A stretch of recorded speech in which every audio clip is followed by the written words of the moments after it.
Hola, hola, hola chicos, buenas tardes, ¿qué tal? ¿Cómo están? ¿Me escuchan? ¿Sí, no? Hola chicos,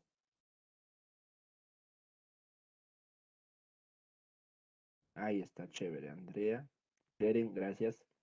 A ver, esperamos, ya estamos 30 nomás, esperemos que entre la gente y ya para arrancar con nuestra clasecita.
Bien chicos, ¿qué tal? ¿Qué tal?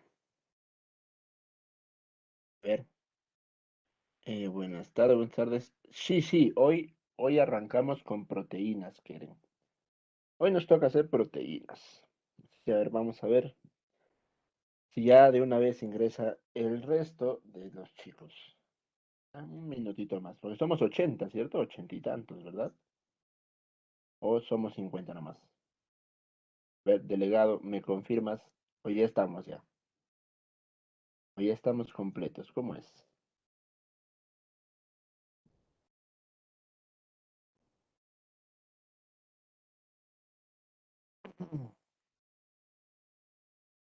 Buenas tardes, Ruth, ¿qué tal?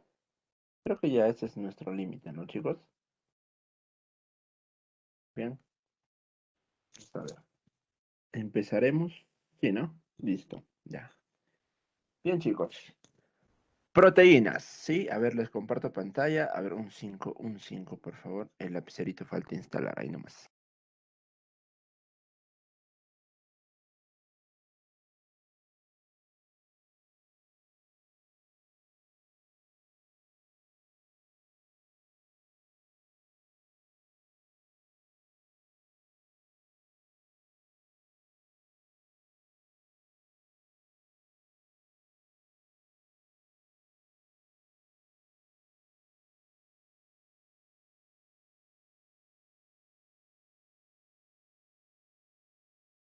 Bien, ahora sí, chicos, arrancamos. Les comparto pantalla, ¿ya? De una vez.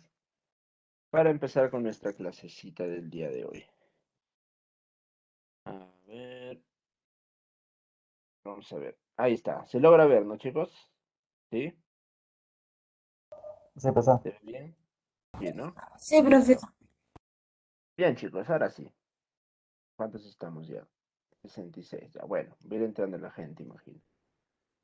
Bien, entonces, chicos, vamos a continuar con nuestro cursito de biología, pues, ¿no? Biología. Esta semana, ¿ok? Vamos a enfocar nuestra atención en el tema de proteínas, ¿sí? Proteínas. Ya fue glúcidos, ok, lógico, ya fue glúcidos, ya fue lípidos. Y esta semana nos corresponde revisar proteínas. Bien, vamos a hacerlo de manera bastante sencilla. Hay algunas cositas que tienen que quedar claro, ¿no? Que debemos de explicar, así que lógicamente vamos a revisar lo más importante. Bien, para empezar, concepto de proteínas, ¿sí? Ya sé que proteínas no es un tema nada nuevo para nadie, ¿no? De todos los que están acá, ya pues al menos tienen una noción, ¿no? Una noción de lo que son proteínas. Entonces vamos a partir justamente de ese pequeño concepto que se tiene, ¿sí? Sabemos, ¿sí? Viendo la imagen, que las proteínas pues son clasificadas según la estructura, ¿no? Según el grado de estructura, según la complejidad que tenga sus estructuras. Bien, y pues se sabe que dichas estructuras están formadas justamente, pues, a partir de ciertos monómeros. Esos monómeros vienen a llamarse aminoácidos, ¿no? Aminoácidos. Entonces, a tener en cuenta que el monómero, ¿no? La unidad de las proteínas vienen a ser los aminoácidos, ¿sí? Los aminoácidos. ¿Qué más? Como concepto, chicos, como concepto de proteínas, vamos a decir que son macromoléculas orgánicas cuaternarias. Hasta la clase pasada, sí, hasta la clase pasada, profe, hemos trabajado únicamente con las ternarias, ¿no? Ternarias. Sí, y dijimos, ¿no? Las ternarias eran justamente carbono, hidrógeno y oxígeno. Profe, ¿quién se suma? Porque cuaternarias obviamente ya no van a ser tres. Cuaternarias pues van a ser cuatro moléculas importantes. Profe, quién entra a esa manchita? ¿Quién es el nuevo en el barrio? Pues el nuevo integrante, chicos, de este grupo va a ser el señor nitrógeno. ¿Sí? El señor nitrógeno. Entonces son macromoléculas orgánicas cuaternarias porque están formadas por carbono, hidrógeno, oxígeno y nitrógeno. A ver, Astrid, si nos ayudas con tu audio, porfa. Astrid, Pamela. A ver, Astrid, Pamela Villegas Paz. ¿No me escuchas, Astrid? Sí, profesor, ahorita estoy teniendo problemas. A ver, a ver, a ver. A ver, intento ayudarte. Astrid, Pamela. ¿Puedo silenciar? Sí.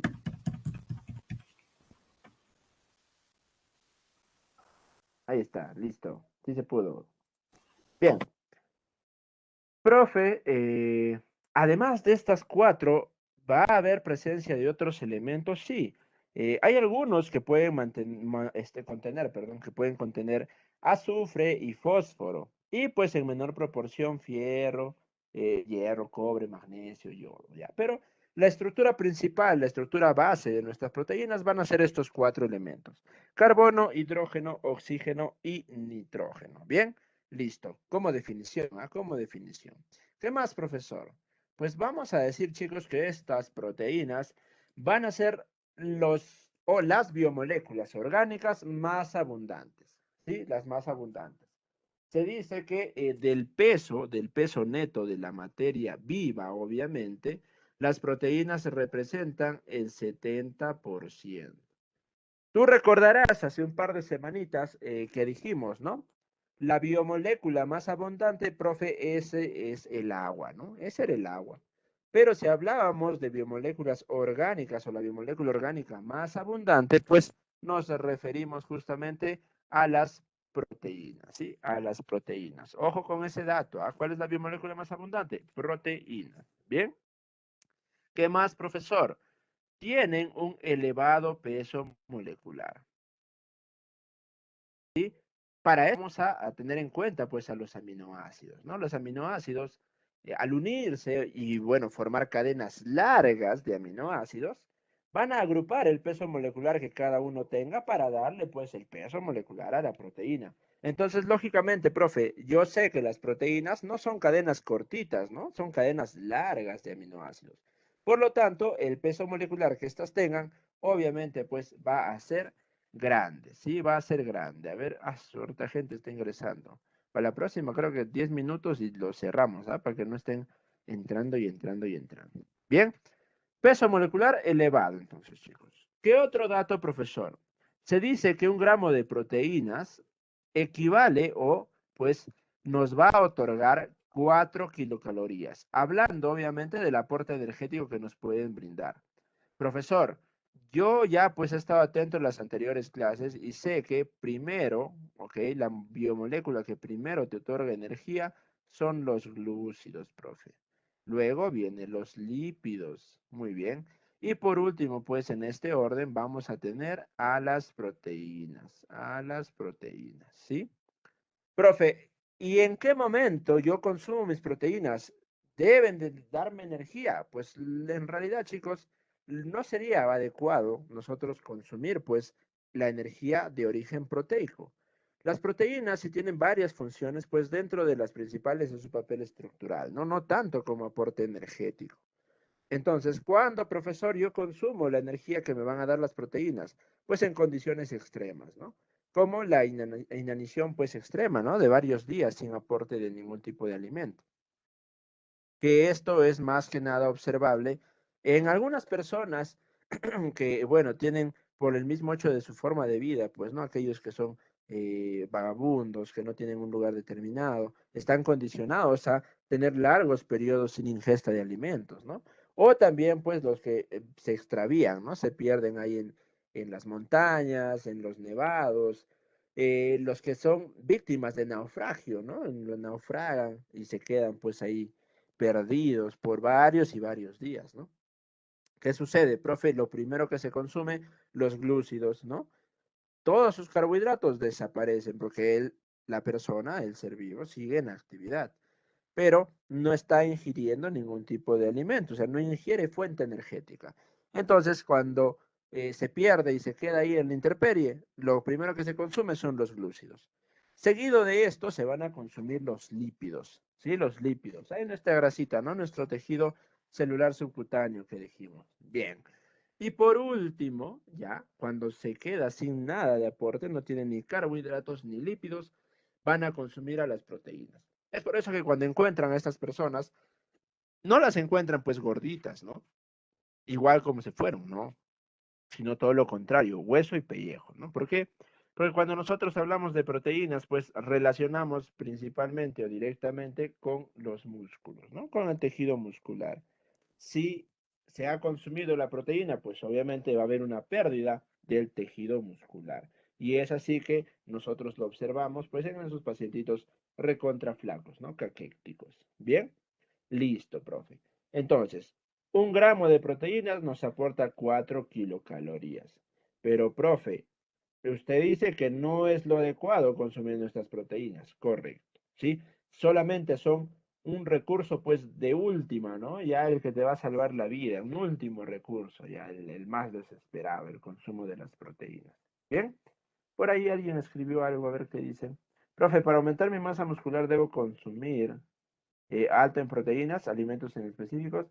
Bueno, obviamente, ¿no? Si tu intención es ganar masa muscular, debes de consumir bastantes alimentos ricos en proteínas, ¿no? Ricos en aminoácidos, porque al final eso justamente va a ser lo que se va a evidenciar, pues, al momento de ganar masa muscular. ¿Bien? ¿Qué más? A ver, seguimos. Ahora vamos a hablar, pues, de las proteínas, chicos, ¿sí? Las propiedades que tengan las proteínas, perdón, las propiedades. Tenemos, bueno, principalmente, ¿ok? 3 propiedades más importantes, ¿no? Y vamos a tratar de resumirlas rápidamente. Por ejemplo, si hablamos del alto grado de especificidad. Profe, ¿qué es el alto grado de especificidad? Pues cada proteína, chicos, tiene una estructura única y definida que le permite, ¿sí? Llevar a cabo una función en particular. Es decir, que 2 proteínas no pueden cumplir con la misma función. Cada proteína tiene una función en específico y que solamente esa proteína la puede cumplir. Bien, y esta propiedad de la especificidad explica algunos fenómenos biológicos. ¿Cómo así, profe? Especificidad. Uy, acá nos hemos comido. Especificidad, ¿no? Así. Profe, a ver, ¿qué tipo de fenómenos biológicos se explican por la especificidad? Por ejemplo, chicos, uno de los más representativos e importantes, la compatibilidad. Compatibilidad, a ver, compatibilidad de órganos. ¿Sí? La compatibilidad de órganos. Es uno de los hechos que muchos hablan, ¿no? Ustedes lo habrán escuchado en películas, en las noticias, de repente, bueno, en cualquier parte, en una serie tal vez. Se habla de la compatibilidad. Profe, ¿pero qué cosa es la compatibilidad? Nosotros, chicos, tenemos en el organismo distintas proteínas, lógico, profe. Una de esas proteínas son los antígenos que vendrían a ser parte del sistema inmunológico y que actúan pues en contra de, o bueno, van a ser como, imagínense pues lo característico de cada ser vivo, ¿no? Cada ser vivo tiene un grupo de antígenos y pues esto va a ser propio también de distintos individuos o seres vivos, ¿no? Además tenemos anticuerpos. Los anticuerpos son como la sistema o la barrera, perdón, el sistema de defensa de nuestro organismo. Y esos anticuerpos actúan ante determinados antígenos. Por ejemplo, ¿no? Un ejemplo así bien veloz para que quede más claro. Imagínense que nosotros nos infectamos de una bacteria. La bacteria posee sus antígenos, o un virus, ¿ok? Un virus. Este virus hace que se generen antígenos propios y gracias al virus. El organismo, el ser humano, ¿sí? Tiene anticuerpos que reconocen los antígenos propios de ese ser humano, ¿sí? Y no los atacan, obviamente, porque los reconocen como amistosos, como amigos, como parte del vecindario. Entonces, no les hacen nada. Pero ¿qué pasa si esos anticuerpos reconocen antígenos ajenos, extraños, que no son de este ser vivo, sino de cualquier otro?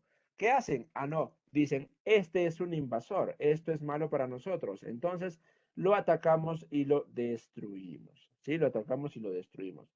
Es así, es así, mis chicos, que los anticuerpos van a reconocer, ¿sí? Identificar a los antígenos ajenos al del organismo, pues, y los tratan de eliminar.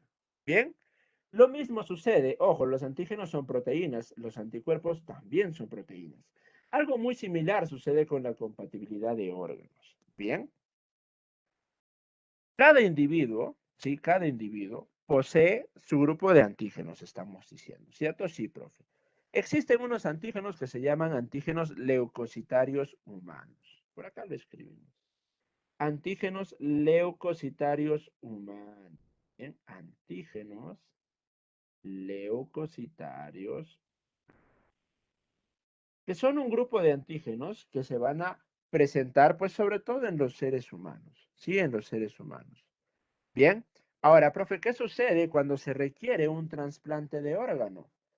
Es fácil saber que uno es compatible, porque yo he escuchado, no son compatibles, sí son compatibles, pero profe, ¿eso a qué se refiere? ¿A qué viene? ¿No? ¿De dónde sale ese término? Pues la compatibilidad tiene que ver con esos antígenos leucocitarios humanos. Bien, nosotros debemos de saber que cada persona tiene un grupo definido de antígenos leucocitarios humanos, pero no todas las personas tienen los mismos. Imagínense que una persona tiene los antígenos A, B, C y D. Otra persona va a tener los antígenos E, F, G y H. Ah, profe, entonces tienen distintos. Algo muy similar sucede. Profe, ¿cómo sabemos? Ah, es fácil, pero costoso, esa es la verdad. Le sacan, obtienen una muestra de sangre, tanto del que va a ser el receptor como el que va a ser el donante, y empiezan a contar, ¿sí? La cantidad de antígenos y a reconocer cuáles son esos antígenos. Se dice, mis chicos, que en aquellas personas que tienen un vínculo de consanguinidad, es decir, que son hermanos, por ejemplo, padre, madre, primos, etcétera, etcétera, bien, se exige, ok, se exige que tanto el donador como el receptor compartan un total de 6 grupos de antígenos leucocitarios humanos. Cuando comparten de 6 a más, nos estamos refiriendo a la famosa compatibilidad. Es decir, ambos son compatibles, ¿no? Imagínate pues que dos hermanos, uno necesita un trasplante. Se les hace la prueba a los dos y sale que tienen 6 o 7 grupos antígenos compatibles, ¿no? Antígenos leucocitarios. Ah, profe, esos hermanos son compatibles. Bien. ¿Y qué pasaría, profe, si no son hermanos, no son de familia? Por ejemplo, ¿no? Tú quieres saber si es que eres compatible con tu tóxico o con tu tóxica. Porque, profe, yo en algún momento le quiero salvar la vida. Yo sé que ella no es como Melissa Paredes, no me va a pegar, no va a pagar de esa manera. Así que yo quiero saber para si es que es necesario darle todos mis órganos. Bien, chévere. Te haces tu prueba. Obviamente, tu tóxico y tú no tienen ningún rasgo de consanguinidad, por lo tanto, no tienen ningún vínculo sanguíneo. Ah, ya. En ese caso, chicos, cuando son personas ajenas, tu tóxico y tú, se pide que tengan aproximadamente 12 o más grupos de antígenos leucocitarios humanos iguales. Si tienen de 12 a más, esas dos personas ajenas son compatibles. Si tienen menos de 12, profe, lamentablemente no puedo darle a mi tóxico nada, no puedo salvarle la vida si es que necesita, ¿no? ¿Por qué? Porque simplemente son incompatibles, incompatibles. A ver, chicos, disculpen, me llaman del hospital, disculpen, por favor.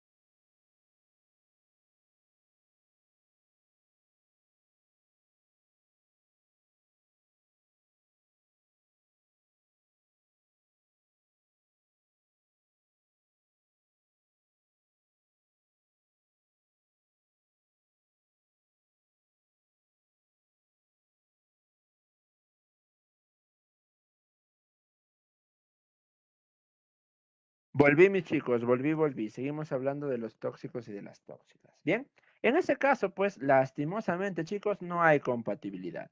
Profe, ¿y qué sucede? ¿Qué sucedería si yo le coloco un órgano que no es, o bueno, yo le coloco a una persona un órgano, pues, de otra que no es compatible? ¿Qué va a suceder? Pues ahí se da el famoso rechazo, ¿no? El famoso rechazo o fracaso de trasplante. ¿Por qué?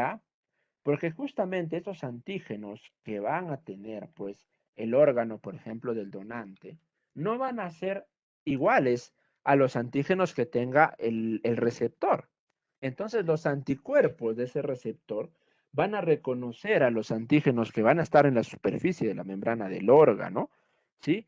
Como si fueran ajenos, extraños, como si fueran amenazantes, ¿sí? Como si fuera una amenaza, ¿no? Como algo que nos puede hacer daño. Entonces, ¿qué necesitamos? Pues acabar con la amenaza, ¿no? Eliminar al extraño. ¿Y qué sucede, profe? Lamentablemente, ese órgano es rechazado, ¿no? Y obviamente, pues puede traer consigo complicaciones mucho mayores. Eh, ¿Verdad, profe Matt? Ah, a ver, los anticuerpos son 5. No, bueno, en realidad hay varios, hay varios,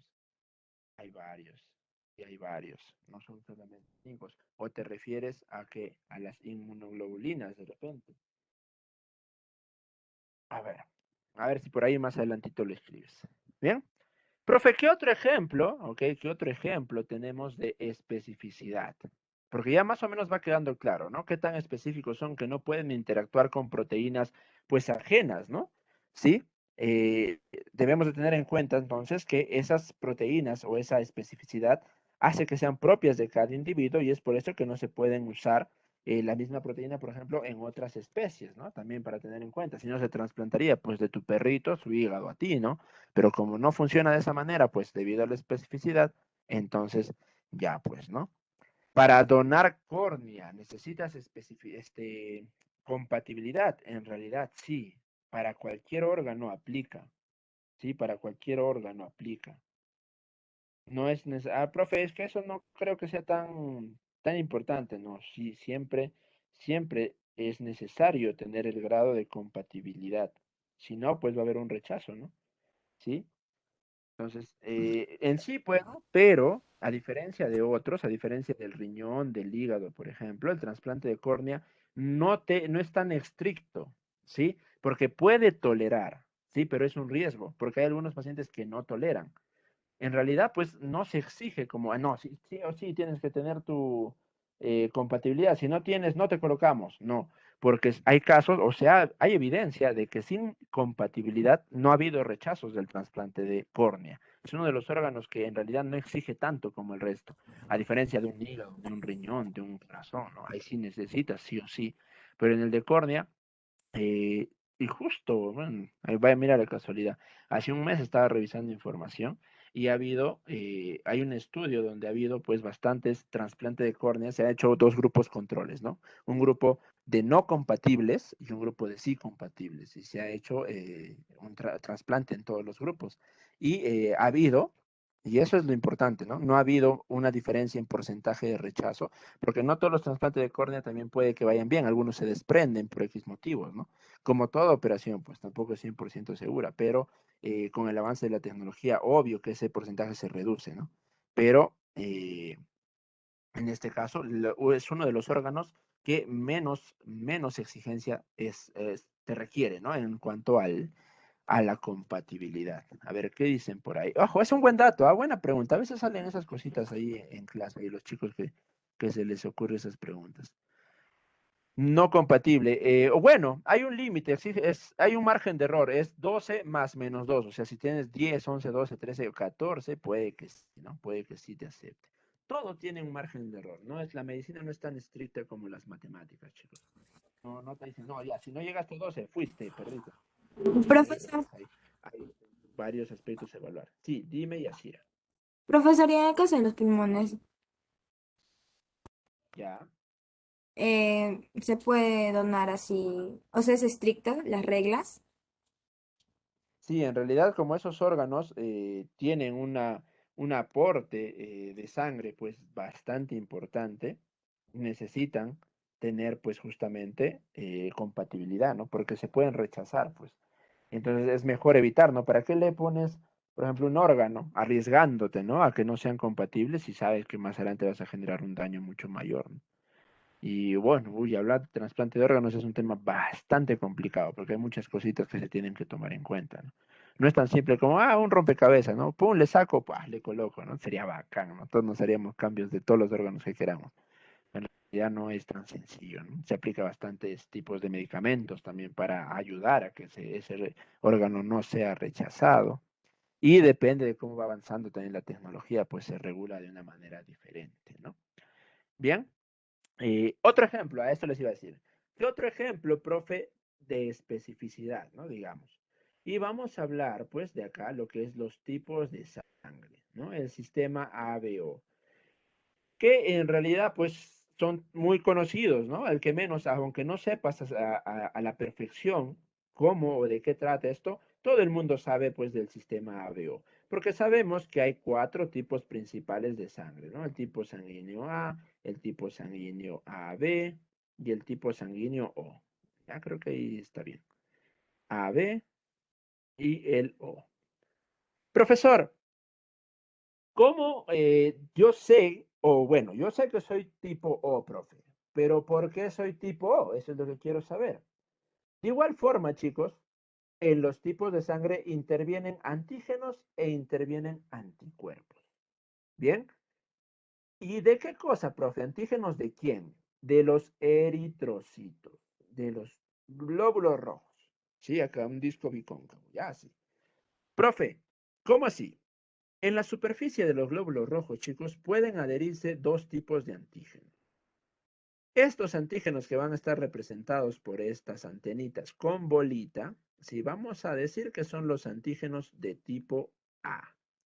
Por ende, las personas que tienen sangre de tipo A van a poseer sobre la membrana de sus eritrocitos antígenos A. Esto lo hacemos así, ya es una tablita, así bien chévere. Creo, si no me equivoco, que está en el libro también esta tablita. Y si no, pues es porque debido al espacio se ha recortado, ¿no? Ya eso, pues ni modo. Bien, las personas que tienen sangre de tipo A tienen al antígeno A. Chévere, profe. Y vamos a representar de esta forma, ¿sí? Al antígeno B. Ahí un rombito. Bien, un rombo. Listo, mi profe. Entonces, las personas que tienen la sangre de tipo E van a tener al antígeno B. ¿Listo? Bien. Además, chicos, estas personas con tipo A van a desarrollar anticuerpos para el antígeno B, anticuerpos B. De igual manera, las que tienen el tipo B van a desarrollar anticuerpos de tipo A. Es decir, que una persona de tipo A, si le colocamos una sangre de tipo B, profe, pero tiene anticuerpos tipo B para el antígeno B, la sangre B tiene antígeno B. A lo va a rechazar, va a atacar a estos eritrocitos, porque los va a ver como invasores, como una amenaza, ¿sí? De igual forma, pues viceversa, ¿no? Si el B le trasplantas A, profe, A va a atacar a sus eritrocitos. Los que tienen el sangre, los que tienen la sangre de tipo AB tienen antígenos, tanto A como B. Tienen ambos antígenos en su superficie, que sería pues este ejemplito de acá. Pero no van a desarrollar anticuerpos. Estos no tienen anticuerpos. ¿Por qué? Lógico, pues no van a atacarse ellos mismos, pues si esto tiene los dos tipos de antígenos.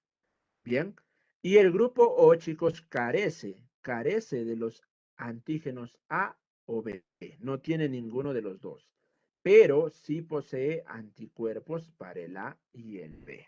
Profe, ¿yo cómo interpreto esto? ¿Ok? Porque ya, bacán, está chévere tu tabla, profe, pero ¿cómo yo lo entiendo, no? ¿Cómo lo interpreto? Pues básicamente, chicos, si tú tienes A de ese tipo de sangre, tú tienes tipo de sangre A, puedes recibir donaciones de otros de tipo sangre A y también del tipo de sangre O. ¿Por qué? Porque este no tiene antígenos. Ah, profe, entonces los anticuerpos del A no lo van a atacar porque no tiene ningún tipo de antígenos. Correcto.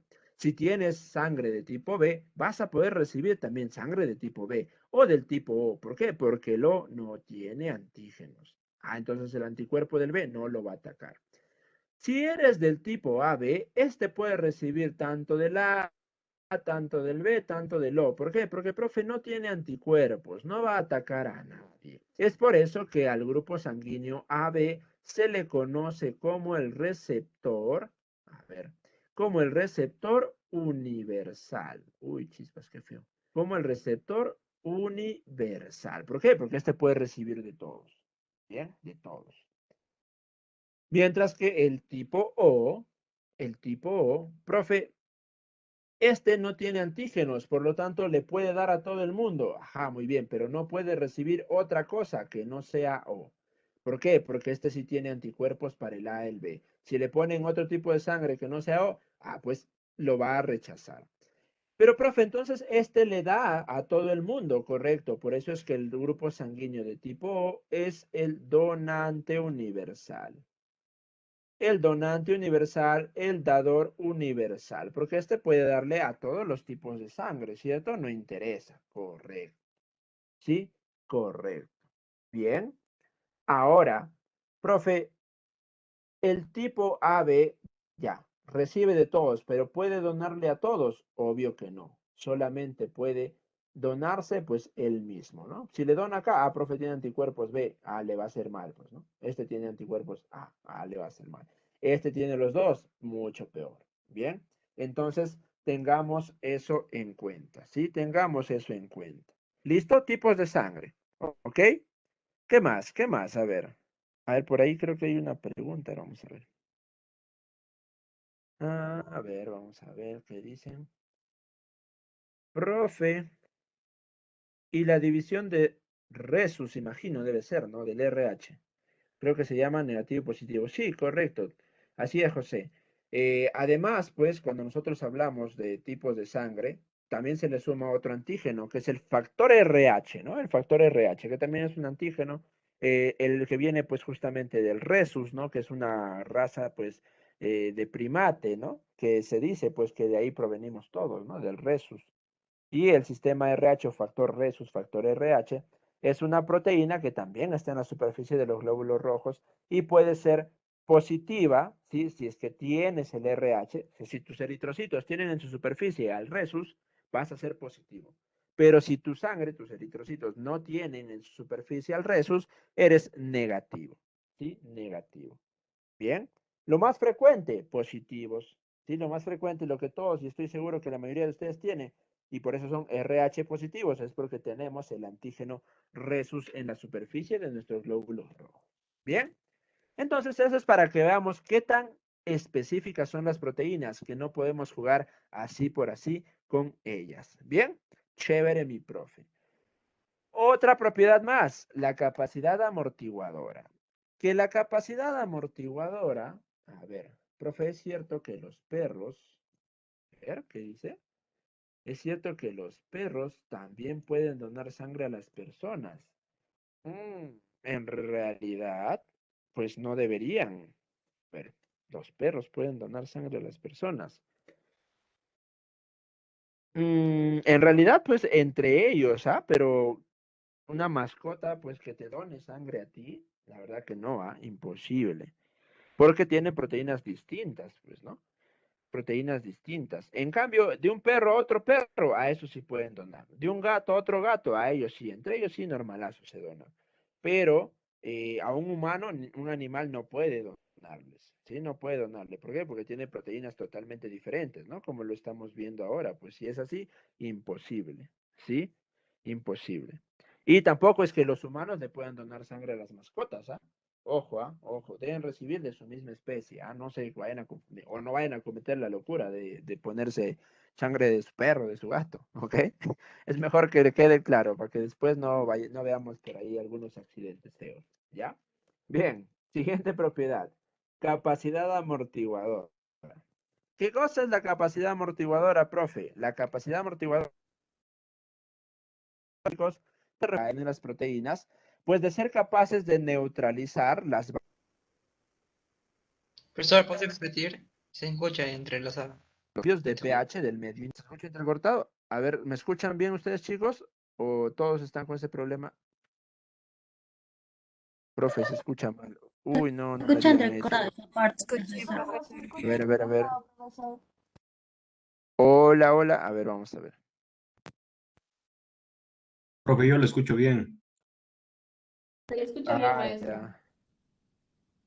Qué raro. Creo que es de algunos, ¿no? Creo que es de algunos, ¿no? O todos me escuchan mal. Profesor, yo no Ahí se escucha bien. bien. Debe Ahora sí estar, se el escucha. internet debe estar un poco mal, ¿no? Porque ¿Podría veo que repetir la varios capacidad entran y amortiguadora? salen. Entran y salen, entran y salen. Ya. Sí, justo, capacidad amortiguadora. La capacidad amortiguadora pues hace referencia a esa propiedad que tienen las proteínas, ¿sí? De ser capaces de neutralizar, ¿sí? Los cambios de pH del medio interno. ¿Cómo es eso, profe? Sabemos nosotros que en el medio interno tenemos dos estados, ¿no? En referencia al pH. Si es que el pH, por acá lo vamos a anotar, si es que el pH es menor, ¿ok? Acá es 7, ¿no? El pH neutro, ojo, pH neutro, 7, ¿no? Yo sé que ustedes ya lo tienen claro por química. Sí, profe, el pH neutro es igual a 7. Cuando el pH desciende, ¿sí? Es decir, es menor de 7, estamos frente a la acidosis, ¿no? Hablando del pH del medio, no de otra cosa, sino del medio interno del cuerpo humano. Cuando el pH es menor de 7, estamos frente a acidosis. Cuando el pH es mayor de 7, vamos a estar frente a alcalosis, ¿sí? Estos dos estados van a darse justamente cuando hay un cambio, pues, del pH en el medio interno. Ahora, profe, ¿a qué hace referencia la capacidad amortiguadora? Las proteínas, los responsables de esto, ¿sí?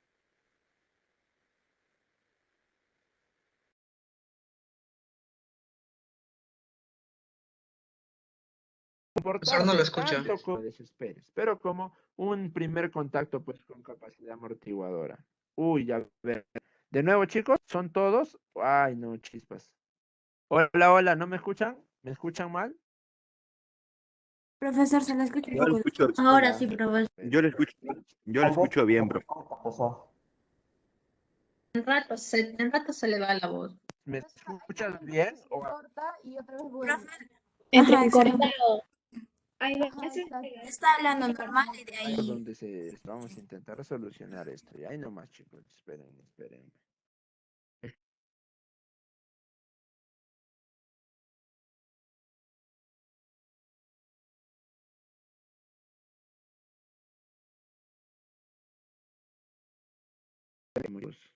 Igual de pésimo. Hola, hola, hola. ¿No me escuchan? Pero, profesor, sí, hay momentos en los cuales sí la escucha, pero hay momentos en los cuales no se le escucha nada. A ver, voy a intentar cambiar lo del internet. Ya, ahí nomás, un minutito.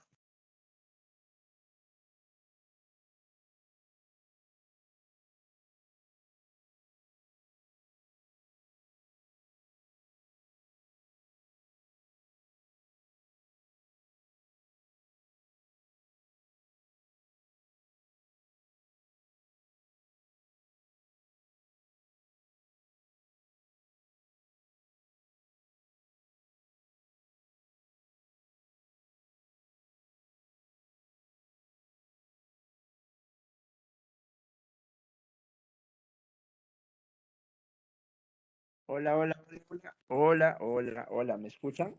¿Mejor o igual? ¿O peor? Escucha Ahí bien, volví. profesor. Profesor. Ya, igual si se va, chicos, al toque me avisan para ir acá regulando, ¿ya? Si no, no se va a dar bien la clase. Bien, retomamos, veloz. Bien, entonces eso por la parte de capacidad amortiguadora. Ahorita lo vamos a ver mucho mejor cuando empecemos a profundizar. Y por último, otras de las propiedades, sí, otra de las propiedades, desnaturalización y renaturalización. Ahora sí me escuchan, ¿no? ¿Me escuchan bien? Sí, sí, ¿no? Sí, pasó. Ya, listo, chévere. Bien, capacidad amortiguadora, como les decía, la capacidad que tienen las proteínas, ¿sí? Para comportarse como ácidos o como bases, y así pues pueden regular, ¿no? Todos esos cambios, neutralizar los cambios de pH, tanto para la acidosis como para la alcalosis, ¿sí? Ahorita va a quedar mucho más claro, no se me desesperen. Por último, desnaturalización y renaturalización. La desnaturalización de una proteína hace referencia, chicos, a la ruptura de los enlaces que mantienen sus estructuras superiores. ¿Cuáles son las estructuras superiores, profe? Estas de acá, secundaria, terciaria y cuaternaria. Bien, producto de la desnaturalización, estas proteínas van a quedar únicamente como o con la estructura primaria, ¿ok? Con la estructura más simple. Bien, profe, esto se da, pues, obviamente por distintos factores. Pero si es que se ha desnaturalizado, lógicamente también va a poder volver a su estado normal. A eso se le conoce como renaturalización. ¿Sí? Renaturalización. ¿Listo? Ok, perfecto, profe. Continuamos entonces antes de que nos gane la hora. Ahora vamos a hablar, pues, de los aminoácidos. ¿Sí? Tengamos en cuenta que las proteínas, mis chicos, son polímeros. ¿Sí? Son polímeros, profe, son varias partes, ¿ok? Hechas, pues, de un monómero que vienen a ser justamente los aminoácidos. ¿Sí? Los aminoácidos. Cada proteína, pues, tiene una secuencia, ¿no? Única de aminoácidos que le da justamente, pues, a la molécula de la proteína, pues, unas propiedades únicas, ¿sí? Las propiedades de las proteínas se dan, pues, gracias a los aminoácidos, ¿no? Y pues para cuando nosotros nos refiramos a estos aminoácidos, vamos a tener que hablar de su estructura y analizarlo de dos maneras. A ver, vamos a cambiar de colorcito. Este de acá. Hay unas partes de la estructura que son iguales, se repiten en todos los aminoácidos, pero hay una que es diferente en todos los aminoácidos. A ver, ¿cómo así, profe? Para empezar tenemos al carbono alfa, mis chicos. El carbono alfa que va a ser el carbono central, ¿no? Al que se van a unir el resto de estructuras. No se olviden que todo carbono tiene la propiedad de tetravalencia, es decir, 4 valencias. Se puede unir con 4 átomos, con 4 elementos, 4 moléculas. Bien, en este caso el carbono alfa tiene una peculiaridad, tiene una característica importante. ¿Sí? ¿Cuál será esa característica importante, profe? Cuando se une a los otros componentes, a los otros compuestos, ¿sí? Puede ubicarlos de manera tridimensional. ¿Cómo es eso de tridimensional, profe? Fácil, miren, ¿ah? Facilito. Imaginen que al centro de este cubo tenemos al carbono alfa. Puede unirse acá 1, acá 2, acá 3 y acá 4. Ese es un ejemplo. Bien. Pero también puede unirse acá uno, acá otro y acá otro. Ahí también tiene 4. Ese es otro ejemplo. Es decir, que sus estructuras o las estructuras que se unen pueden estar distribuidos en cualquier vértice del cubo, formando así distintas formas, pero todas tridimensionales. ¿Sí? Característica de este carbono alfa. Además, dentro de lo más importante, tenemos a estos dos grupos funcionales, al grupo funcional amino y al grupo funcional carboxilo o ácido carboxilo, o perdón, carboxilo o ácido carboxílico. Justamente estos, el grupo amino y el grupo ácido carboxílico, le van a otorgar pues el nombre de aminoácido. ¿Cómo así? Grupo amino, amino. Grupo ácido carboxílico, ácido. Entonces, aminoácido, ¿no? Su nombre proviene de estos, pues del grupo amino y el grupo ácido carboxílico. Además, ustedes saben pues que el hidrógeno siempre, su chochera, su compadre, su pata del carbono, lo sigue a todos lados. Y esta no es la excepción. Va a tener también una valencia pues preparada o dirigida al hidrógeno, ¿no? Destinada para el hidrógeno. Esta es la parte que se repite en todos los aminoácidos, ¿sí? Igual en todos.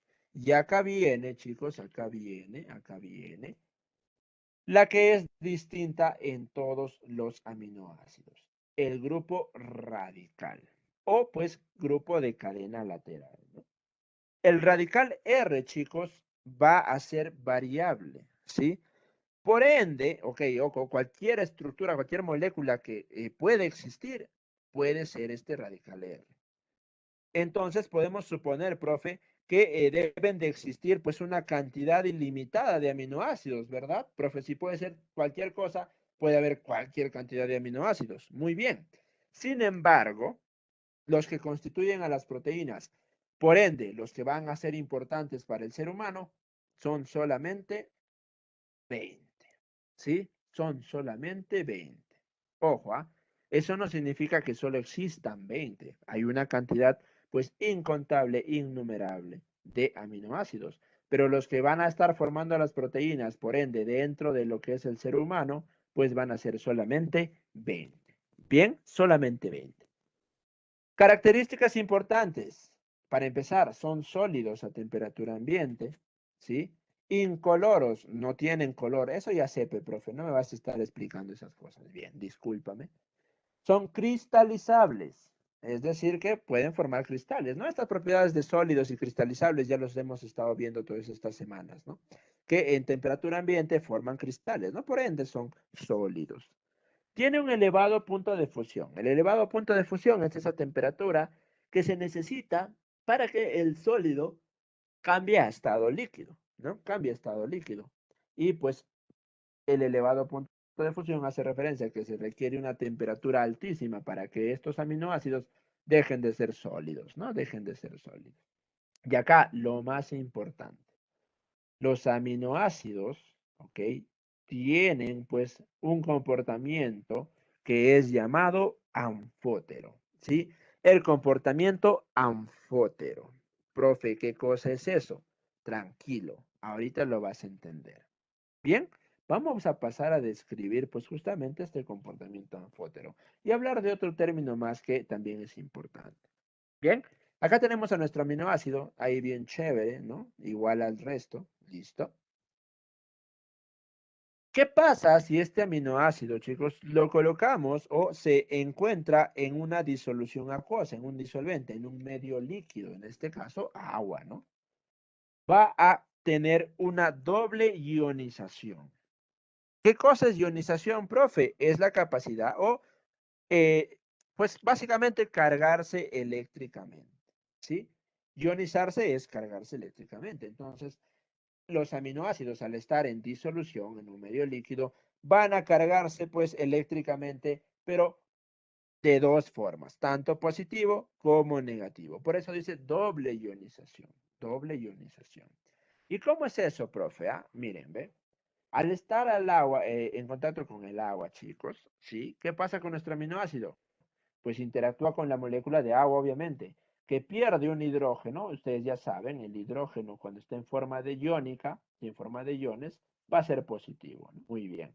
Profe, suelta pues esta molécula de agua un hidrogenión y se va a unir ¿a quién? Profe, al extremo del grupo amino.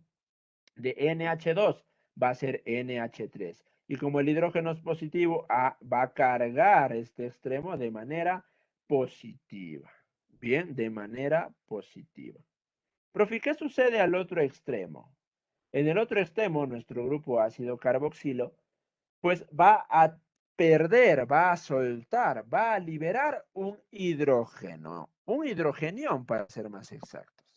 Profe, el hidrogenión es positivo, por ende, ¿Qué carga va a quedar? Profe, queda la carga negativa. ¿Sí? El grupo ácido carboxílico, el carboxilo, se negativiza, gana una carga negativa. Bien, a esto se le llama doble ionización, ¿sí? Una positiva y una negativa.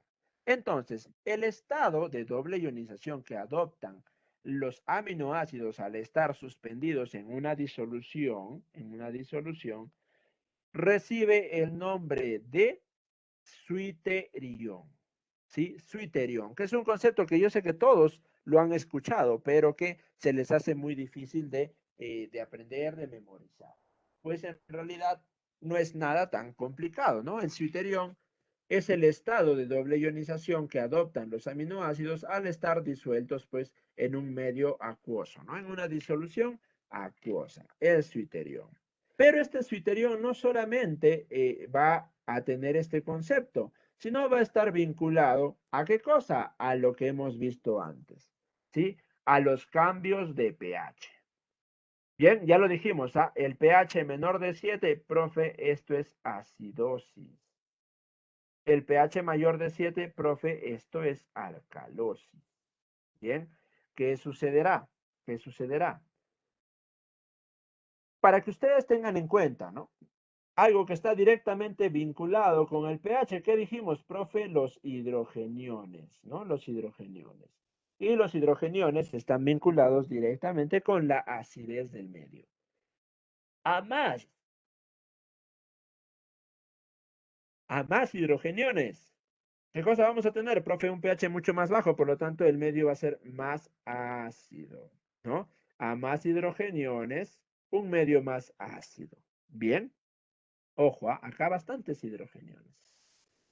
Profe, al otro lado, ¿qué va a pasar? Si hay pocos hidrogeniones, ¿qué va a suceder? El pH ya no va a bajar, sino va a subir. Por lo tanto, vamos a estar frente a un medio alcalótico. Profe, ¿y qué cosa tiene que ver esto con nuestros aminoácidos? Pues fácil. Cuando estamos frente a un medio ácido, si no se olviden que el pH neutro es 7, ¿ok? Cuando estamos en un medio ácido, el aminoácido justamente va a interactuar pues con este. Bien, ¿cómo así? La parte de la amina va a coger, va a agarrar, va a llevarse, ¿qué cosa? Hidrogeniones, ¿sí? Hidrogeniones, cargándose así positivamente. Se lleva hidrogeniones. ¿Y qué va a pasar con esto? Cuando te llevas los hidrogeniones, lógico, profe, el pH ya no va a estar tan bajo, va a empezar a subir. El pH va a empezar a subir. Entonces, ¿cómo se llama, pues, profe, a esto? En este caso, nuestros aminoácidos van a actuar, ¿sí? Como una base. Van a actuar como una base. ¿Por qué? Porque van a contrarrestar la acidez, ¿sí? Van a contrarrestar la acidez. ¿Sí? Se lleva, pues, a los hidrogeniones y lo que queda es justamente un medio, pues, mucho menos ácido, ¿no? Con un pH mayor. Bien, entonces, en esta situación, los aminoácidos actúan como una base. Y por el otro lado, profe, imagínate que hay tan pocos hidrogeniones que el pH ha ascendido, está alcalótico, está mayor de 7. Eso no es bueno, ¿no, profe? Tampoco es bueno, ¿sí? Tampoco es bueno. ¿Qué va a pasar en esta situación? Va a interactuar nuestro aminoácido. ¿Pero qué porción? La parte del ácido carboxílico. ¿Y va a donar qué cosa? Profe, va a donar hidrogeniones, ¿no? Va a donar hidrogeniones. ¿Para qué? Para que de esta manera haya un aumento de la concentración de hidrogeniones y por obvias razones el pH va a disminuir. ¿Sí? El pH va a disminuir cada vez más cerca a la neutralidad, es decir, cada vez más cerca a 7. A esta capacidad de comportarse como un ácido y como una base se le conoce como comportamiento anfótero. ¿Sí? Se le conoce como comportamiento anfótero. Bien, entonces, si estabas dudando de qué cosa es anfótero, acá lo tienes. ¿Sí? Acá lo tienes. Comportamiento anfótero. Bien, ¿listo? ¿Estamos? ¿Alguna duda? Ver por ahí, ¿alguna duda? O déjame ver tu like si no, si estás conmigo. Ah, sí, ya se durmieron ya. Ahí está, ahí está. Bien, bien, bien. Bien, chicos. Entonces no se olviden, ¿quiénes son los que interactúan? O los que tienen que ver con el anfoterismo. El grupo amino y el grupo carboxil. ¿Sí? Grupo amino y el grupo carboxil. Bien, listo. Ahora, chicos, profe, yo sabía que obviamente existen aminoácidos que me debo de aprender. Además, usted acaba de decir que de todos los que se pueden producir, tenemos 20 principales, porque esos iban a formar a las proteínas, ¿no? Correcto. Y pues acá el término que ya hemos usado la clase pasada, ¿no? Esenciales. Dijimos que esenciales eran aquellos que no podían ser sintetizados, ¿no? Que no podían sintetizarse. Por ende, necesitábamos ingerirlos. Necesitábamos comerlos, ¿no? Sí, profe, correcto. Profe, y me tengo que aprender los 20. Pues en realidad es importante que los conozcas, pero no necesariamente que te aprendas los 20. ¿Qué cosa debo de aprenderme entonces, profe? Obviamente los 10 esenciales, porque de eso te van a preguntar. Y si no te preguntan los 10 esenciales, te van a servir para que puedas reconocer cuáles no son los esenciales, ¿sí? Para que reconozcas cuáles no son los esenciales. Profe, pero igual son 10, mira, valina, leucina, treonina, lisina, triptófano, histidina, felina, alanina, isoleucina, arginina, metionina. Profe, son bastantes. Me tengo que aprender todos. Obviamente que sí. Por lo menos recordarlo. Ahora tú sabrás pues que lo que no puedes memorizar, hay maneras de poder recordarlos, ¿no? Y una de ellas son las mnemotecnias. ¿Ya? Las mnemotecnias. Entonces, profe, ¿ha traído una mnemotecnia para que nos vamos a acordar? Obviamente que sí, ¿no? Obviamente que sí. Y ya, pues no toda mnemotecnia, chicos, por lo general viene acompañada de una historia, ¿no? De una historia.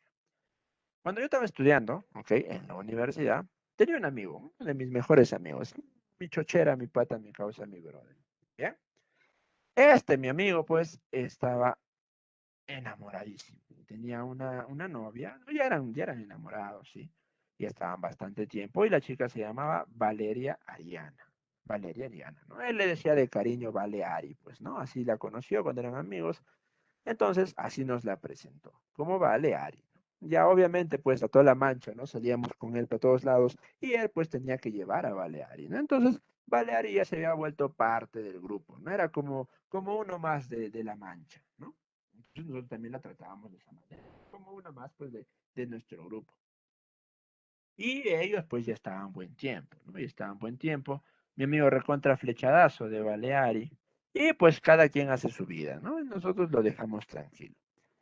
Pasó pues un tiempo, ya pasó, y un día me llama, ¿no? Y me dice, ¿sabes qué, amigo? Hay algo malo que ha pasado, tenemos que conversar.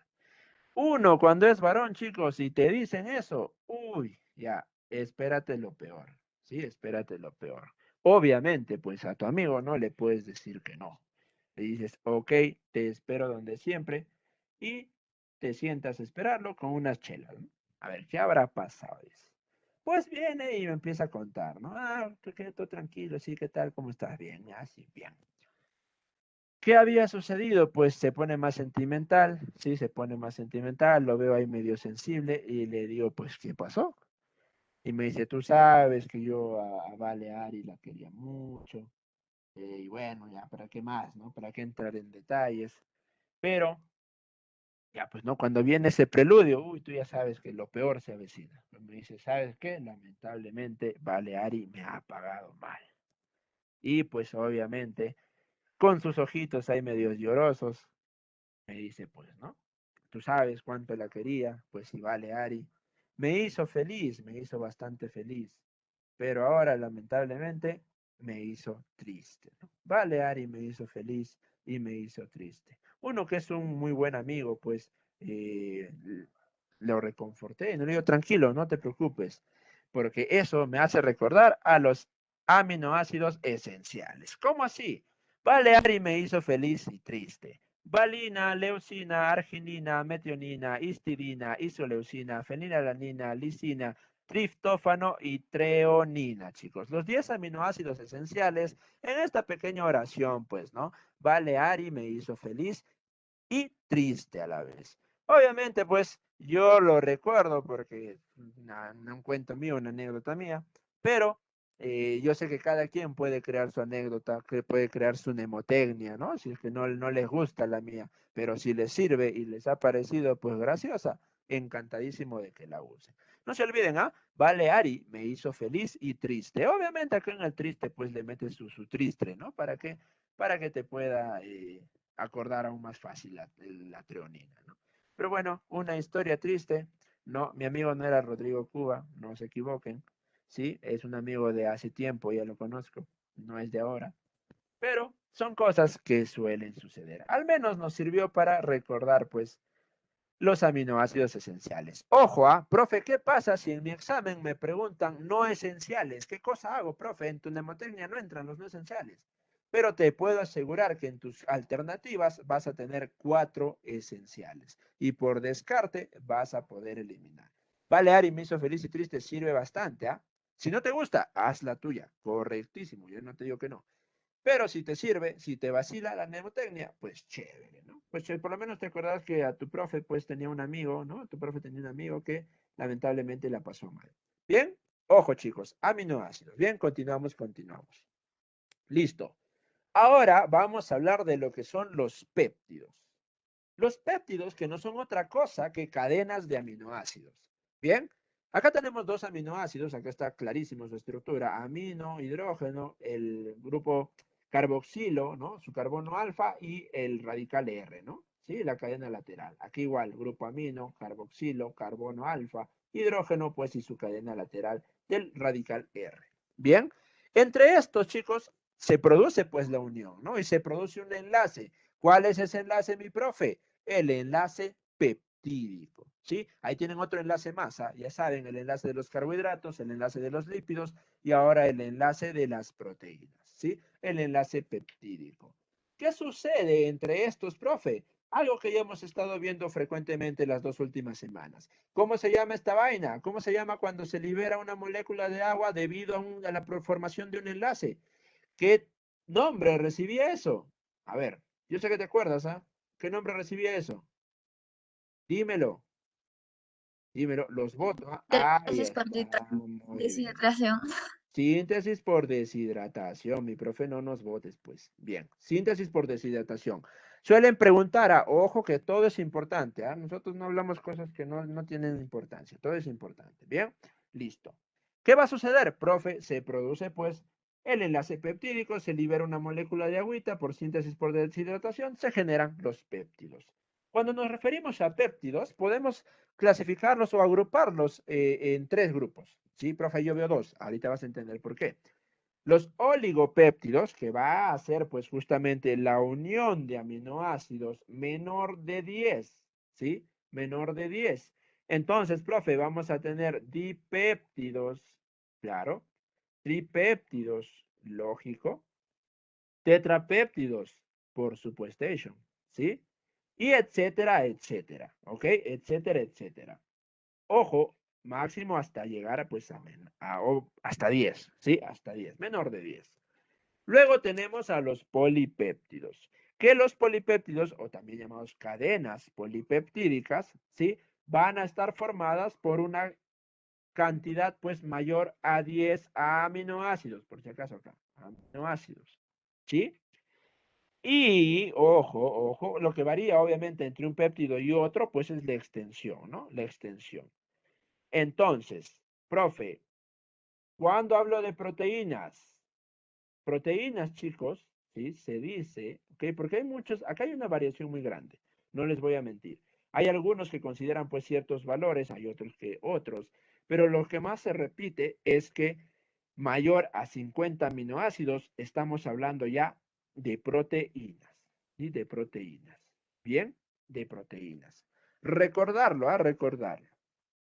Ahora, ¿qué cosa? Pues varía de proteína a proteína. Pues ya no solamente el número de aminoácidos, chicos, sino la naturaleza, el orden y la secuencia de aminoácidos. ¿ok? Acá hasta las cadenas polipeptídicas, hasta los polipéptidos, pues lo que varía de un péptido a otro es la extensión, ¿no? Pero de proteína a proteína y hay algunas cositas más importantes, no solamente la extensión, sino el orden y la secuencia de sus aminoácidos. Bien, dicho sea de paso, ese orden y esa secuencia va a estar guiada ¿por quién? Por el ADN, no es al azar, ¿ok? No es que, mira, pongamos esto acá, luego esto acá y a ver qué sale, no. Todo tiene un esquema, tiene un plan. El que se encarga de determinar en qué Profesor, orden van ¿se estos escucha bien? aminoácidos es el ADN. Uy, ¿no me escuchan bien? ¿Todos chicos o solo Yasira? Sí, se Díganme escucha si claro, solo profesor. Yasira. Ah, ya. Está claro. ¿Me escuchan? Solo soy el Yasira, Ya, profesor. profesor. discúlpame, mami, no sé por qué no me puedes escuchar, pero parece que el resto escucha bien. Bien, ojo, entonces, si te preguntan en tu examen el ordenamiento de los aminoácidos en cada proteína está determinado por, ¿qué cosa vas a responder? Profe, el ADN, ¿sí? El ADN, ¿listo? Estoy que me rompo la garganta, no creo que se escuche bajo. A ver, ahí traten de solucionar, chicos. Sí, ojo, el ADN. Bien, listo. Seguimos. Importantísimo, importantísimo. Una vez que queda claro cómo se forman las cadenas peptídicas, cómo se forman las proteínas, vamos a pasar a describir las estructuras. ¿Sí? Las estructuras que son justamente las configuraciones que adoptan las distintas proteínas. Bien. Datos importantes sobre estas, chicos. Vamos a colocarlo por acá. Datos importantes sobre las estructuras. Pues para empezar, ¿sí? Estas estructuras van a ser las responsables de determinar, ojo, pues, de determinar la actividad biológica de las proteínas. En otras palabras, las propiedades que cada proteína tenga van a depender de la estructura que posea, ¿sí? Entre paréntesis, ¿sí? Como muy resumido. ¿Qué más, profe? Tienen, chicos, las estructuras un carácter jerarquizado. Jerarquizado. ¿Cómo es eso, profesor? Es decir, que existe jerarquía entre estos, ¿sí? ¿Qué más quiere decir? Pues que va a haber ciertos niveles de complejidad, ¿sí? Niveles de complejidad crecientes. Vamos a ponerla así. Niveles de complejidad creciente. ¿Y eso cómo lo interpreto, profe? ¿Cómo que creciente? Fácil, que va a haber algunos primarios, secundarios, terciarios y cuaternarios. Bien, a eso se refiere con jerarquizado. Y muy importante aún, cada uno de estos niveles se construye a partir del nivel anterior, ¿sí? La estructura secundaria va a surgir a partir de la estructura primaria. La terciaria de la secundaria y la cuaternaria, pues obviamente de la terciaria. ¿Sí? De la terciaria. ¿Ok? Listo. Profe, entonces ahora vamos a pasar a describir las estructuras. Sí, pero hay un dato importante. Cada estructura, chicos, tiene palabras clave. Tiene palabras clave. Palabras que sí o sí te van a colocar en el examen. Y que tú, al leer esa palabra, ya vas a saber a qué estructura se refiere. Yo no necesito que te armes pues hay un enrollo, un trabalenguas en la cabeza. Yo lo que necesito es que te aprendas esas palabras clave, porque tu examen reconoces la palabra clave y te aseguro que vas a marcar bien la respuesta. Bien, primaria. Profe, para empezar, la estructura primaria, chicos, va a ser una sucesión lineal de aminoácidos. Sucesión lineal de aminoácidos. ¿Cuál es la palabra clave en la estructura primaria? Lineal. ¿Sí? Lineal. Si tú ves en tu examen que dice lineal, se está refiriendo a la estructura primaria. Bien, a la estructura primaria. Nuevamente repetimos, este orden, como vemos acá, este orden, profe, ¿gracias a quién es? Gracias al ADN, no te olvides, gracias al ADN. Bien, La estructura primaria también es la que define la especificidad de las proteínas, chicos. Entonces, que sean específicas, pues es gracias a la estructura primaria. Profe, ¿por qué habla como si todas las proteínas tuvieran estructura primaria? Porque sí, chicos. Todas las proteínas empezaron o en un principio o de todas maneras poseen una estructura primaria. No te olvides que la secundaria se va a formar a partir de la primaria. Entonces, toda estructura superior siempre va a poseer una primaria que le dio origen, ¿sí? Una primaria como base. Bien, ojo con ese dato. Estructura secundaria. La estructura secundaria, chicos, es debida, pues, a algunos giros y plegamientos que sufren las estructuras que se unen al carbono alfa. Y eso es propiedad de quién? Justamente del carbono alfa, como les decía. ¿Y cuáles van a ser las palabras clave en este caso, profe? Alfa y beta. Si tú lees en tu pregunta o bien alfa o bien beta o ambas, ya, profe, esa es secundaria de cajón. ¿Qué más, profe, puede ser otra palabra clave? Alfa hélice, que es esto de acá, como ven en espiral, ¿sí? O beta hoja plegada.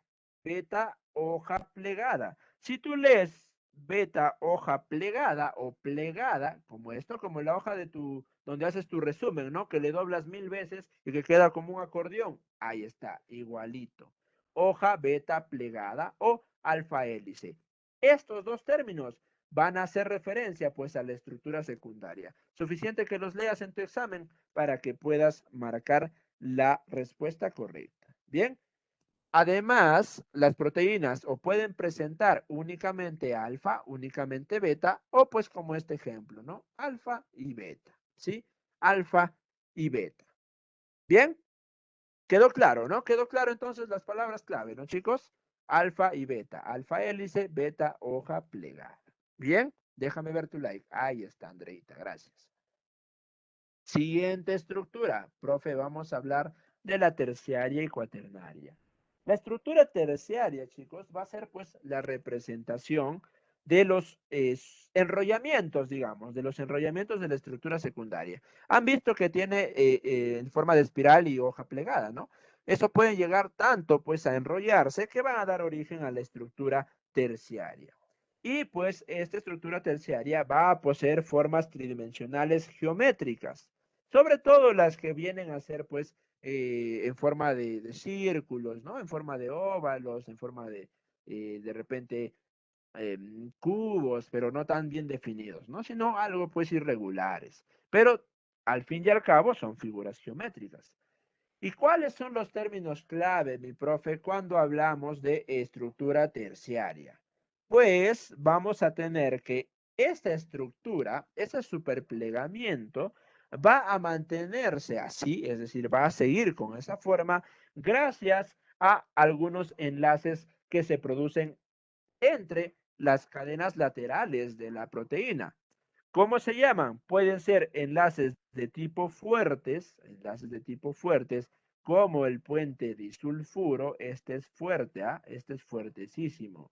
O pueden ser enlaces de tipo débil, como cuáles, como el puente de hidrógeno, como las interacciones iónicas, las fuerzas de Van der Waals, ¿no? Que estas son bastante conocidas, y la interacción hidrofóbica. Estos son débiles. Puente disulfuro, fuertísimo, fortísimo, ¿no? Fortísimo, profe. Ya, bacán. Pero, profesor, ¿qué más? Miren, ¿ah? Cuando hablamos, chicos, de los enlaces puentes disulfuro, obviamente se entiende que es la interacción que se da entre dos azufres, ¿no? Sí, ¿y cómo así, profesora? ¿Cómo así? Bien, imaginemos que tenemos acá pues una proteína terciaria, ¿ya? Una proteína terciaria, así, tirurirurín, ya, listo. Ahora, esta proteína terciaria en una de sus cadenas va a tener azufre. Acá también va a haber azufre. Profe, ¿pertenecen a la misma proteína? Sí, pero va a haber segmentos en los que entran en contacto. Y acá se va a generar el puente disulfuro. ¿Sí? El puente disulfuro. Esta es una interacción fuerte que justamente va a permitir que la estructura terciaria permanezca así. ¿Sí? Permanezca así. Ahora, gracias a quién se da este puente disulfuro, profe, es el enlazamiento de dos grupos llamados tiol. ¿Qué es el grupo tiol? Ah, es un grupo que está así. ¿Qué otro nombre recibe? El llamado grupo sulfihidrilo. Sulfidrilo. Profe, suena a oxidrilo. Sí, el oxidrilo, ¿qué era? OH. El sulfidrilo, SH. Alias tiol. Fácil, ¿no? Tiol. Bien, entre estos tioles van a interactuar y formar, pues, los puentes disulfuro. Tenemos, pues, a los puentes de hidrógeno, ¿no? Que son interacciones entre residuos, pues, de las moléculas de H2O, ¿no? Sobre todo teniendo en cuenta que, oh, no, mentira. Estoy hablando mal. Los puentes de hidrógeno son interacciones entre átomos de hidrógeno, ¿sí? Cargados electronegativamente. La interacción iónica no es otra cosa más que la unión, pues, o la atracción debido a las fuerzas, ¿no? Saben, positivo con negativo se atraen, ¿correcto? Las fuerzas de Van der Waals, pues, justamente usan esa polaridad que pueden tener las moléculas para atraer o alejar, ¿no? Atraer, alejar a las distintas estructuras. Y los residuos hidrofóbicos, estos sí, ¿no? Son debidos a los residuos de moléculas de agua, ¿no? Que van a interactuar, pues, con los componentes de las cadenas laterales. Como estos son hidrofóbicos y otros son agua, pues, básicamente van a empujar hacia la parte interna, ¿no? Hacia acá, así. Y uniendo, pues, la estructura. Bien, uniendo la estructura. Además, chicos, debemos de hablar en esta situación. Vamos a graficar nuevamente otra proteína terciaria en forma de ovillo, ¿ya? En forma de ovillo. Está, chévere. Poseen estas una estructura. Vamos a dibujarla de otro color para que quede claro, ¿sí? Poseen una estructura, chicos, que se le conoce como membrana acuosa, ¿sí? Ahí así. Eso se le conoce como membrana acuosa. Y esta membrana acuosa es la interacción que se forma justamente con el agua, acá va a haber agua, ¿sí? Y las cadenas o los radicales que van a ser hidrofóbicos, ¿bien? Y se forma como una especie de película, ¿no? Que va a ser protectora, como una membrana protectora, ¿sí? Por eso se llama justamente membrana acuosa, ¿bien? Membrana acuosa. Y por último, vamos a hablar de la estructura cuaternaria. La estructura cuaternaria, bueno, acá está un ejemplo, ¿no? Un superenrollamiento, ¿bien? La estructura cuaternaria, chicos, ¿sí? Va a estar conformada, ¿sí? O va a estar representada por la unión de varias cadenas polipeptídicas, la unión de varias proteínas con estructura terciaria. A cada una de estas proteínas con estructura terciaria se le va a conocer como protómero. Protómero. Y las proteínas cuaternarias van a darse gracias a la unión de los protómeros. ¿Sí? Unión de los protómeros. Tenemos un ejemplo recontra conocidazo. Y en realidad, pues es el mejor ejemplo, que es la señora hemoglobina. La hemoglobina, ¿sí? La hemoglobina está formada por la unión de 4 protómeros, ¿sí? 4 protómeros, es decir, 4 proteínas terciarias, ¿sí? 4 protómeros forman a la hemoglobina, ¿no? Profe, ¿qué otras proteínas tienen estructura terciaria? Por ejemplo, las enzimas alostéricas. Ojo, anoten y me van a hacer recordar el día jueves que vamos a hacer enzimas. Ya, profe, no te olvides de hablar de las enzimas alostéricas. Me vas a decir, así me olvido, ya no sé, no es mi culpa.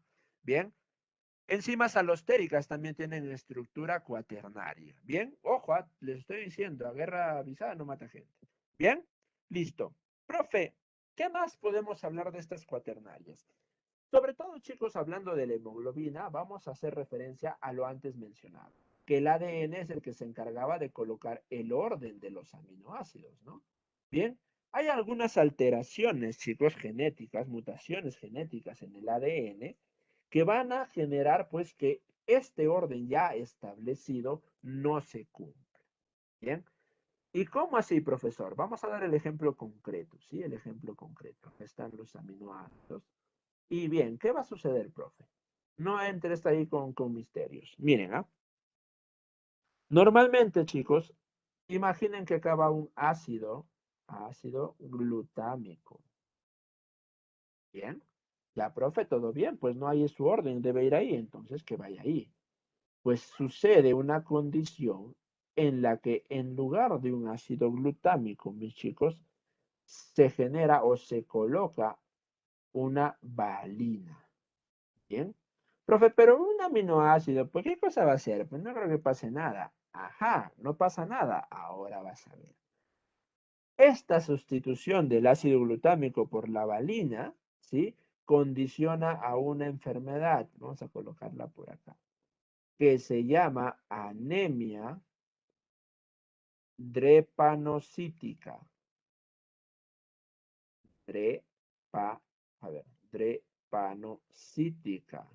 O más comúnmente llamada como falciforme. ¿Sí?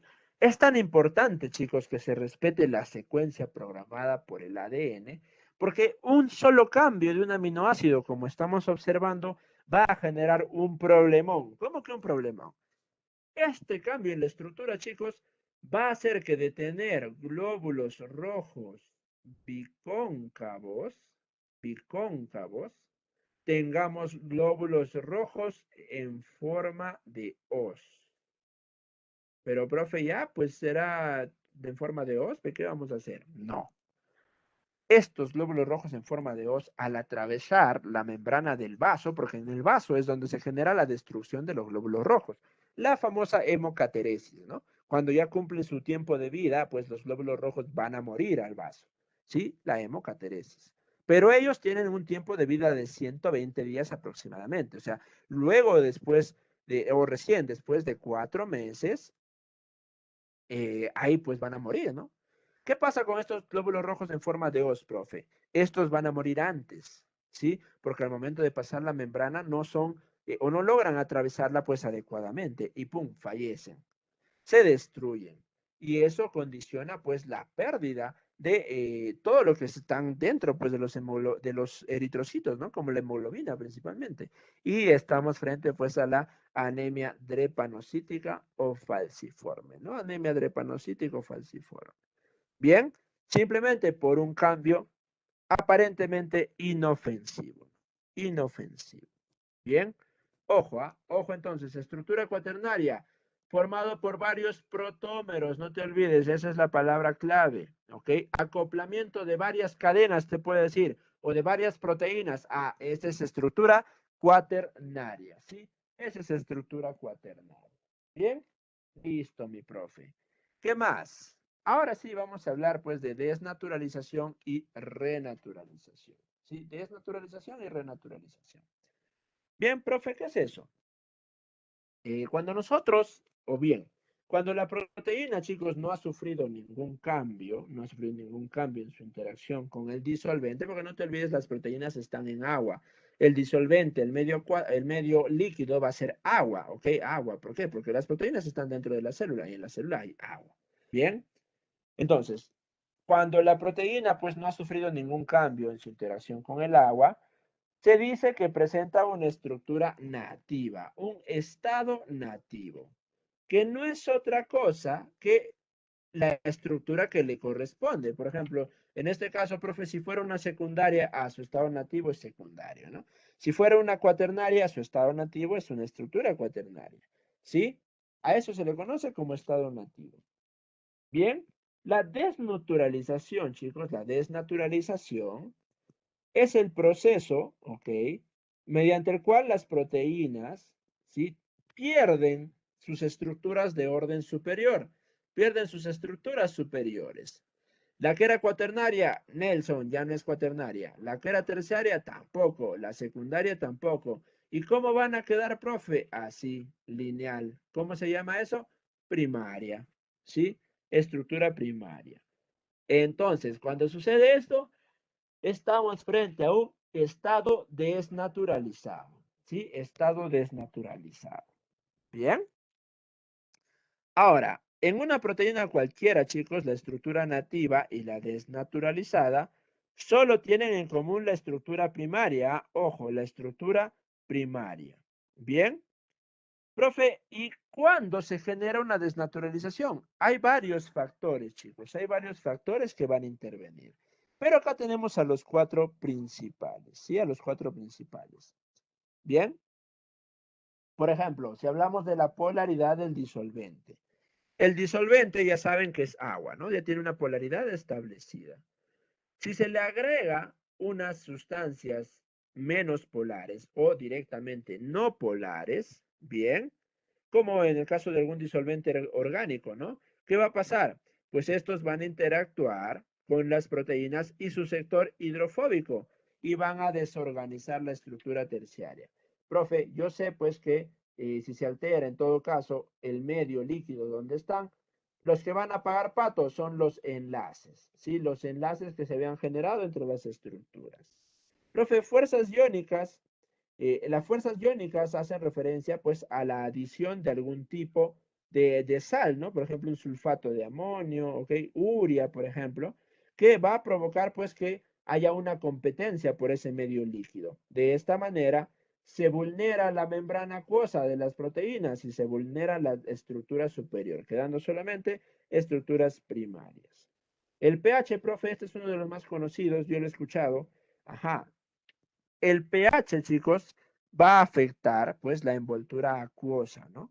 Y a la carga eléctrica, como ya hemos visto, ¿no? Los aminoácidos pueden ser cargados positivo o negativamente. Entonces, si están frente a algo que genere ese cambio, pues va a debilitar los enlaces o las interacciones que forman sus estructuras superiores. Y por último, el más famoso de todos, la temperatura. Cuando hay una temperatura muy elevada, chicos, ¿sí? También hay una alteración en la envoltura acuosa, ¿sí? En la envoltura acuosa, en la membrana acuosa de las proteínas, generando de esta manera su desnaturalización, ¿no? Y obteniendo, ¿qué cosa? El estado desnaturalizado. Profe, ¿me van a preguntar eso de cómo se genera? No. Apréndete por qué cositas puede alterarse la naturaleza proteica. Bien, la naturaleza proteica. Ahora, un dato muy importante. En algunos casos, la desnaturalización puede llevarte a una pérdida total. Allá no se vuelve nunca más a renaturalizar la proteína, no vuelve a su origen. Bien, pero hay otras situaciones en las que sí puede recuperar su estructura nativa. A ese proceso se le llama renaturalización. ¿Sí? Renaturalización. Bien, listo. Ojo, ojo con esa característica. Ahora vamos a hablar pues o vamos a clasificar a nuestras proteínas según sus funciones, ¿sí? Según sus funciones. Bien, ¿estamos hasta ahí, chicos? Déjenme ver su like si estamos hasta ahí. Estamos, ya se durmieron, María Alcalina, ¿sí? ¿Estamos todos? Ay, ay, ay, perfecto. Bien, entonces vamos a revisar esto ya para terminar de una vez, ¿ya? Para terminar de una vez. Función estructural, ¿a quién tendremos, profe? ¿Ok? Bueno, algunas proteínas van a constituir, chicos, estructuras celulares, ¿sí? Por ejemplo, las histonas, ¿no? Las histonas forman parte de los cromosomas que regulan la expresión de los genes, ¿no? Las histonas que básicamente van a dar o van a ser las proteínas en las cuales se van a envolver, ¿no? El ADN para formar la cromatina y posteriormente la parte condensada llamados cromosomas, ¿no? Una proteína estructural. Luego tenemos el colágeno, sí, el colágeno, que va a estar presente en el tejido conjuntivo fibroso, ¿no? Llámese por ejemplo, la parte de las articulaciones, ¿ok? Donde se insertan los tendones, ahí también, ¿sí? Elastina en el tejido conjuntivo elástico, ¿no? La parte más distal de los tendones, la que es más fácil de estirar, etcétera, etcétera. También vamos a tener a la queratina que va a estar presente en la epidermis, ¿no? En la piel, en las uñas. Bien. Por otro lado, sí, por otro lado, tenemos que tener en cuenta, chicos, que hay unos animalitos como las arañas, los gusanos de seda que van a secretar fibroína, que es una proteína para fabricar, pues, telas de araña, capullos de seda, ¿no? La fibroína. Por otro lado, la función catalítica, que la función catalítica no es otra que la que se le atribuye a las enzimas, ¿no? Las enzimas tienen distintas, distintas acciones, ¿no? Pero el principal es que actúan como biocatalizadores, ¿no? De distintas reacciones. Los biocatalizadores son aceleradores biológicos, ¿no? Hacen que la reacción sea mucho más rápida. función hormonal. En este caso, lógico, profe, vamos a hablar de hormonas, ¿no? ¿De quién más vamos a hablar? ¿Sí? Tenemos distintos tipos de hormonas, pero estas de acá son de naturaleza proteica, ¿no? Son proteínas. Por ejemplo, la insulina y el glucagón que regulan los niveles de glucosa en la sangre, ¿no? ¿Sí? Luego podemos tener la hormona adrenocorticótropa, ¿no? Que esta es la que regula la síntesis de corticosteroides, perdón. Sí, la síntesis de corticosteroides. Luego tenemos a la calcitonina y a la paratohormona. ¿Qué hacen estos, profe? Regulan el metabolismo del calcio. La calcitonina mete calcio al hueso, la paratohormona saca el calcio del hueso. Entonces, sirven en conjunto para poder realizar todas las actividades como debe de ser, ¿no? Las hormonas. Bien. Contráctil.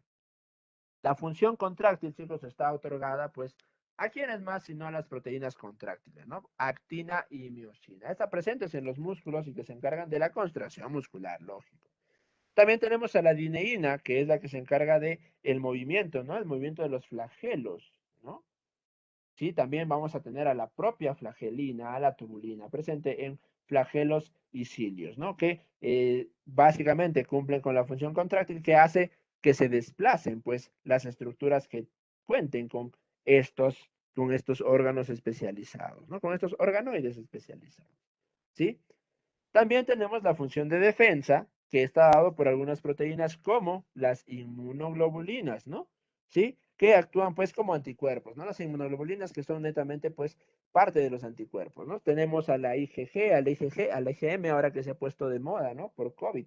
Profe, yo quería saber cuándo o qué cosa quiere decir IgG y qué cosa quiere decir IgM. Pues básicamente la IgG, ¿sí? La IgG va a ser la que se presenta de manera crónica o cuando ya hubo un evento desencadenante. Vamos a hablar un poquito de COVID, ¿no? Y las pruebas rápidas, que en realidad no son tan fiables, no sirven para diagnóstico, pero que se han venido usando, ¿no? La IgG es una inmunoglobulina, ¿ok? Que se genera una vez que el proceso inflamatorio ya ha concluido, ¿sí? Es por eso que le dicen que es la inmunoglobulina de recuerdo, ¿no? De recuerdo, que es la que demuestra que tú ya has sufrido esa infección o ya has estado expuesto o ya estás inmunizado, ¿no? La IgG. Mientras que la IgM es la inmunoglobulina aguda, ¿no? La inmunoglobulina aguda, la que se encarga de elevarse cuando el estado inflamatorio está en su máximo esplendor. Por eso se decía que la IgM pues hacía que o nos daba referencia a la fase activa, ¿no? A la fase aguda de la enfermedad, que si salía pues ahora mismo es que estabas con la enfermedad, ¿no? Que estabas contagiado, es más, que estabas contagiando, ¿cierto? Si alguno de repente ha tenido la mala suerte, ¿no? La mala suerte de tener algún familiar o tal vez él mismo contagiarse de COVID, pues sabrá a lo que nos referimos, ¿no? Por ahí que dicen, profe, la D no se sabe su función. Sí, la inmunoglobulina de tipo D es de las proteínas que están presentes pues en todo el organismo menos conocidas, ¿no? No se sabe a ciencia cierta cuál es su función inmunológica, ¿no? No lo tenemos ahí determinado todavía. Bien, todavía no lo sabemos, ¿bien? Pero se dice, ok, se dice que es la de presentador de antígeno o detector de antígeno, ¿sí? Para las células de tipo B. Se dice, pero en realidad, pues aún no se sabe, ¿sí? No se sabe. Porque hay muchas de estas que son presentadoras de antígenos y otras son receptoras de antígenos. Bien. ¿Qué más, profe? Tenemos a las trombinas, al fibrinógeno, estas que se encargan de formar la costra, ¿no? ¿Por qué en defensa, profe? ¿Ah? Porque si no formas costra te mueres desangrado, entonces necesitas defenderte. Además, que si esa zona permanece expuesta, es un ingreso directo para bacterias y otros tipos de patógenos, ¿no? Otros tipos de patógenos. Y también las mucinas, que las mucinas tienen un efecto germicida, ¿sí? Y están en las mucosas. ¿Cuáles son mucosas, profe? Como la boca, las fosas nasales, ¿ok? Entonces, la que te salva de todos los microbios que tiene tu tóxico en la boca es la mucina, ¿sí? Dale gracias a tu mucina de que no te contagie todos sus bichos pues, que tiene el tóxico ahí, que no se lava su diente seguro. ¿Bien? Listo. ¿Qué más? Función de transporte, mi profe. Función de transporte. El transporte, chicos, ¿sí? Va a estar guiado por algunas hormonas, ¿sí? ¿Cómo? Hormonas que estoy hablando, proteínas como la hemoglobina, que sabemos, ¿no? Es la encargada de transportar el oxígeno, el dióxido de carbono, ¿no? La mioglobina, que es la hemoglobina de los músculos, ¿no? Luego la hemocionina, que transporta oxígeno, pero en los invertebrados, es decir, en los animalitos. La ceruloplasmina, que va a transportar también, pues, cobre, por ejemplo, ¿no? Cobre, distribuye cobre. Tenemos a los citocromos que transportan electrones, ¿no? A las lipoproteínas que transportan lípido, ¿no? Lípido en la sangre. Bien. ¿Qué más? ¿Qué más? Bueno, principalmente eso. Y por último, las de función de reserva, ¿no? Las de función de reserva, tenemos a las prolaminas. Profe, ¿cuáles son prolaminas? La gliadina, la ordeína, ¿sí? Que esas que están presentes, pues, en el trigo, en la cebada. ¿Qué más son las prolaminas? Prolaminas también tenemos a la ovoalbúmina, la lactalbúmina, ¿no? En la clara del huevo, en la leche. Y la ferritina, que es la proteína encargada de almacenar, ¿qué cosa? Almacenar hierro, ¿sí? Almacenar hierro. ¿Bien? ¿Estamos, mis chicos? Sí, ¿no? Estamos. Bien, todo correcto, ¿sí?